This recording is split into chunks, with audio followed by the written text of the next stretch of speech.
masuk dari sini kamar.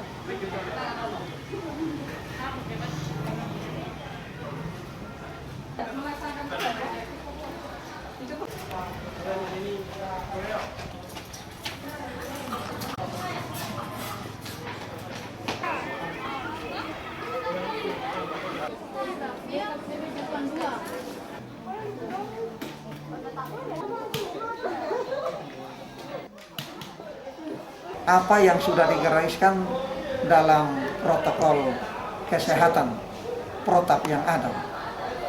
Tetapi satu hal yang sesuai pengamatan kami, justru memang anak-anak ini kurang disiplin, kurang tertib dan kurang taat. Karena itu menjadi pergumulan dan menjadi tantangan kita bersama, baik orang tua, pemerintah, sekolah dan masyarakat. Sepanjang ada di lingkungan sekolah tetap kami ingatkan terus-menerus bagaimana supaya ini bisa kita tangkal bersama.